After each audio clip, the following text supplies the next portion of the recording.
আমার প্রেগনেন্সির জার্নির শুরুতে অনেক কষ্ট পেয়েছি ও কান্না করেছি। নমস্কার, আমি পাপিয়া। আমার পুরনো একটা ভিডিওতে সবাইকে অনেক অনেক স্বাগত। যেদিনের ভিডিওটা শেয়ার করছি সেদিন ছিল ফেব্রুয়ারি 6 তারিখ 2026, আর আমার প্রেগনেন্সির 7 মান্থ।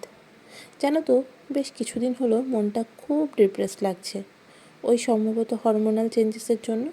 তাই ভাবছি আগের মতন ডেলি ভিডিও পোস্ট করব। কি বলো তোমরা? কিন্তু হয়েই উঠছে না। তাই ভাবলাম আজ থেকে পুরনো যেগুলো ভিডিও আছে সেগুলো দিয়েই শুরু করি। জানো তো, আমার প্রেগনেন্সির শুরু থেকে প্রচুর আমি কান্না করেছি, মন খারাপ করেছি। আর সেই সময় থেকেই না মনের ভেতরে একটা ইচ্ছে হয়েছিল, আমার 9 মান্থের স্বাদ অনুষ্ঠান বাড়িতে হোক বা না হোক, আমি আমার 7 মান্থে কোনো এক বৃদ্ধাশ্রমে গিয়ে তাদের খাওয়াবো, তাদের আশীর্বাদ নেব। যেহেতু আমার এটা দ্বিতীয় প্রেগনেন্সি, তোমরা অনেকেই জানো দ্বিতীয় প্রেগনেন্সিতে স্বাদ একবারই হয়, আর সেটা 9 মাসে। আর 9 মাসে গিয়ে যদি বেশি জার্নি করাটা ঠিকঠাক না হয়, তার জন্য বড়মশাই বলল, চলো 7 মান্থেই তোমার ইচ্ছেটা পূরণ করে দিই। তো যাই হোক, যেটা বলা সেটাই কাজ। চলে আসলাম 7 মান্থে আশ্রয় বলে এই আশ্রমটিতে। এটা শিব মন্দিরের এখানে আছে। আর আমার লোকেশন থেকে যখন nearest old age home search করলাম, তখন আমায় এই আশ্রমটাই দেখালো। দুদিন আগে এসে আশ্রমে কথা বলে গিয়েছিলাম, আর আজ এসেছি।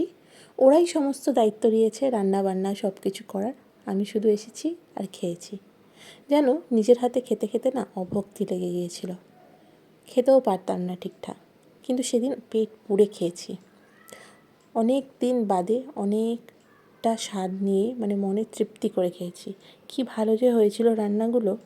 কিন্তু জানো, এসআইআরের জন্য বেশিরভাগ মানুষজন ছিল না। সবাই যে যার বাড়ি দেশে গিয়েছে ওই ডকুমেন্ট ঠিকঠাক করার জন্য। তাই খুব অল্প মানুষই ছিল। খুব ভালো ছিল আশ্রম আর আশ্রমের মানুষজনরা। মিমিকে নিয়ে এলে ভীষণ খুশি হতো, কিন্তু ওই যে মিমির স্কুল আছে, মিমি মানে আমার বড় মেয়ে, ওকে আমি পাকুবুড়ি বলি। তো যাই হোক, এখন পাকুবুড়ি বলাটা একটু চাপ হয়ে যায়, জানো তো। পাকুবুড়ি বললে এখন একটু রেগে যায়, মানে ওই বড় হয়ে যাচ্ছে। তো মিমিকে দেখাবো বলেই ভিডিওটা করেছিলাম। তবে আজ তোমাদের সাথেও মনের অনুভূতিটা শেয়ার করলাম। সত্যি, জীবনে অনেক সময় না আপনজনদের কাছ থেকে ভালোবাসা, যত্ন ও আশীর্বাদ না পেলেও এই পর মানুষগুলো থেকেও অনেক ভালোবাসা, আশীর্বাদ পাওয়া যায়। তো যাই হোক, বড়মশাই আমার প্রচুর খেয়াল রেখেছে। আমার প্রতিটা খুশির জন্য ও ব্যস্ত সময় থেকেও আমার জন্য সময় বের করেছে। তারপর আর কি, দেখো, আশ্রমে খাওয়া দাওয়া করে আবার বাড়ি ফেরার উদ্দেশ্যে বেরোলাম। যেহেতু শিব মন্দির থেকে মাটিয়ারা খুব কাছেই, তো বড়মশাইকে বললাম আমার আরও একটা ইচ্ছে পূর্ণ করে দিবে। বললো, কি বলো? আমি বললাম, আমার মন ভালো রাখার ওষুধ গাছ, আমাকে একটু গাছ কিনে দিবে কয়েকটা।